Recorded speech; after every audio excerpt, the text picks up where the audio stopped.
All right. In today's video, I will be talking about what causes a firm to explore international expansion and when in a firm's life should it explore international expansion. Several reasons exist for global expansion. One of the most obvious is international communication and the ability of the internet to coordinate globally between different sectors of your business. This happens in a fraction of a second, and you can actually create entire meetings without ever actually setting foot in the country in which you are represented in. This also increased level of communication creates a harmonization of markets as cultures become closer and closer intertwined with the West putting its influence into foreign cultures, allowing for Western companies to effectively operate in international companies. Competition is another reason for global expansion. Once competition reaches a saturation in a certain market, it can be hard to break through the ceiling in which revenue continues to be generated and profits continue to increase. The move into international markets can push past that ceiling and create further potential profits.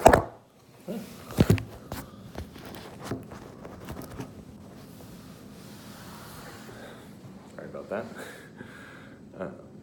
Cost, too, is another very simplistic yet motivating factor.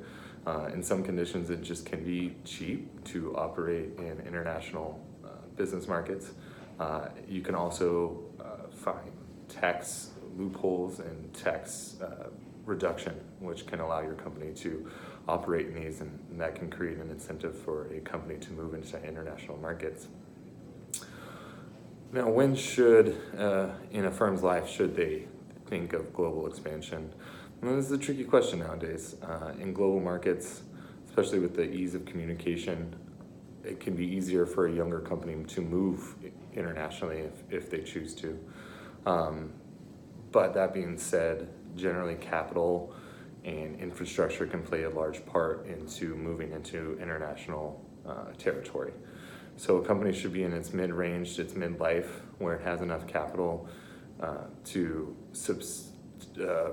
be a subsidiary for its international moves, as most international companies don't actually, or international expansions don't create revenue within the first couple of years. So a company should be able to sustain its international movements if need be as a subsidiary.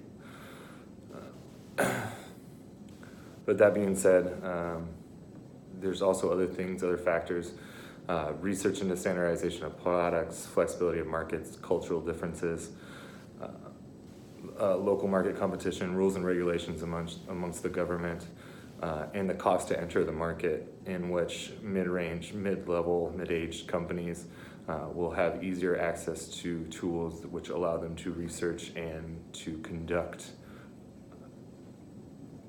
tests on how viable their movement into an international market could be. Of the four commentators that made a persuasive recommendation for DataClear's problem, I chose Barry Schniffner, president of CAAF0715117A American Industries or Ventures. He offers probably the most level-headed approach, and for me the most persuasive. He discusses that he understands that DataClear feels the need to move into a global market to cut off its competitors, so they're not completely lost in the international market. But currently, as it stands, they don't have enough information in order to do that. As it discusses in many of our case studies, moving globally is a very expensive venture and one that takes a long time. They said that their competitors were moving into the market relatively quickly, and I just don't think that they have the capital or the influence to move internationally quick enough to cut off their competitor without taking huge losses. He also discusses how their capital that they currently have at the moment isn't high enough to compete internationally and to move into markets or to even acquire companies. And even if they do, there's no guarantee that they'll actually make any profit or revenue from their business dealings. So I believe that he makes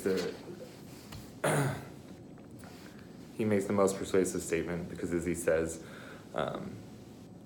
DataClear is such a small company that they probably would not survive the move into international companies without first understanding what they're moving into. The need to move in quickly is obviously set by Susan, their sales director, but needs to understand that if they do move into a market, they would have to raise capital, and in raising capital would dilute everybody's standings, including Greg's, and he might lose control of the company, which would cause a huge problem within the company, and this is on the guarantee that the global expansion may not even prove fruitful.